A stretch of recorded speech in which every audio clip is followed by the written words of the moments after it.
Assalamualaikum warahmatullahi taala wabarakatuh. Alhamdulillahirabbil alamin wassalatu wassalamu ala asrofil anbiya'i wal mursalin wa ala alihi washabihi ajmain amma ba'd. Pemirsa yang dirahmati Allah dimanapun Anda berada, mungkin yang selama ini selalu menonton video saya, semoga dalam lindungannya. Nah, ini dina malam kesempatan ini, dina malam tanggal 28 bulan Ramadan, semoga dalam lindungan Allah Subhanahu wa taala. Pemirsa pun juga sama, semoga dalam lindungannya, amin ya rabbal alamin. Nah, ini dina malam kesempatan ini saya akan menjelaskan tentang masalah riwayat tentang masalah Nabi Musa yang itu dipanggil oleh Allah Subhanahu wa taala supaya membersihkan kita atau sendal-sendal kita atau yang dinamakan nama-nama kita. Di dalam surat Toha ayat 10 ayat 11 sampai ke ayat 12. Bismillahirrahmanirrahim. Falamma ataha nudiya ya Musa inni anna rabbuka fahla'a na'laka innaka bilwadil muqaddasi tuwa. Falamma ata samangsa tatkala datang mendatangi nudia, dia dipanggil ya Musa, wahai Musa, ini sungguhnya aku rabbuka Tuhanmu, fa'la'a maka bukalah, lepaskanlah na'laika kedua terumpahmu, innaka senyanya kamu bilwadi di lembah muqaddasi tua, yaitu lembah yang bersih, yang suci dan tidak ada kata-kata dan tidak, yang sangat bersih lah, itu benar Roh Kudus.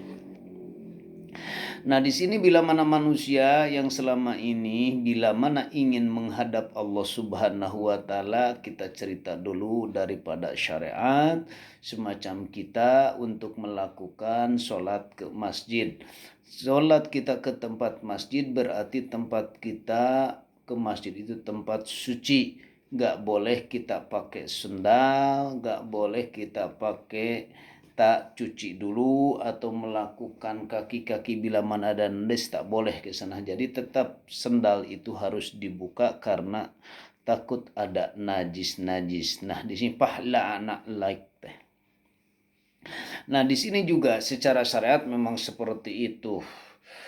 Kita harus bersih, kita menghadap ke Allah Subhanahu wa taala kalau secara fisik atau secara sanad badan ini. Kalau secara ruhaniyah kita untuk menuju kepada Allah pun sama.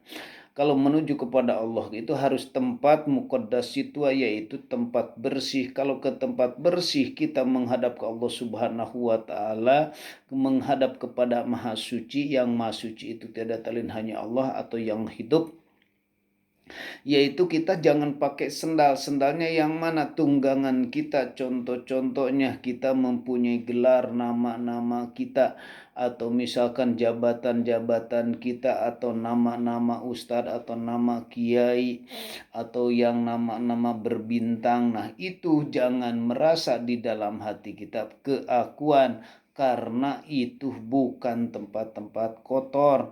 Tujuan kita hanya Allah, karena manusia kita ini mempunyai sifat yaitu makhluk. Sifatnya makhluk itu la haula wala quwata illa billah, tidaya upaya kecuali hanya pertolongan Allah.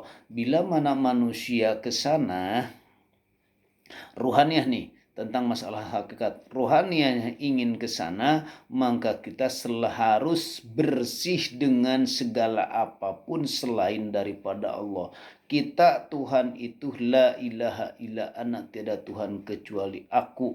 Nah, di sini harus dibersihkan dengan nama. Kan misalnya kita merasa kita sebagai jabatan, merasa kita kaya, merasa kita miskin, merasa kita pintar, merasa kita bermarifat, merasa kita sebagai ustadz, merasa kita yang itu, yang merasa itu nggak boleh dipakai untuk ke dalam, untuk masuk ke zona bersih atau ke zona muqaddas itu, nggak boleh. Itu harus bersih. Disitulah makanya dalam hati kita harus dibersihkan dulu dikeluarkan dulu perkara-perkara yang selalu ada di dalam hati kita merasa jabatan ajengan di sini tidak boleh. Tidak boleh. Kalau secara syariat enggak apa-apa. Kalau secara syariat nih gelarnya ustadz, nih gelarnya kiai, nih orangnya udah ma'rifat, nih orangnya sudah tahu tentang masalah ini. Kalau secara syariat enggak apa-apa. Tapi kalau secara hakikat yaitu ruhaniyahnya, itu babakan ruhani harus muqaddas itu. Harus muqaddas, harus bersih sebab di lembah suci. Bila mana ada yang ke sana itu kotor akan dikeluarin oleh Allah Subhanahu wa taala. Nah, itu kita harus dihayati dan kita harus dipahami. Jadi ruhaniyah kita kepada Allah bila mana kita pun berdoa supaya kita bisa wusul kepada Allah, bila mana kita melaksanakan dosa-dosa supaya diampuni dosa anak Allah, itu harus kitanya bisa usul. Insya Allah kalau sudah bisa usul, menghilangkan dengan segala keakuan yang ada dalam hidup, apapun, jangankan aku di luar badan ini, diri kita pun gak boleh diaku-aku, karena itu miliknya Allah, karena makhluk tak bisa apa-apa. Itu akan menjelaskan bila mana contoh-contohnya kita datang ke masjid harus buka sendal, tempat suci bila mana ruhaniyah menuju kepada Allah harus dibuka. Nah, ini yang kita perlu dihayati bila mana orang yang sudah dipahami oleh Allah Subhanahu wa taala, semoga diberikan dan kelancaran dan pemahamanana, karena tiada lain kita pun makhluk jalmi biasa tak bisa apa-apa, yang bisa itu hanya Allah.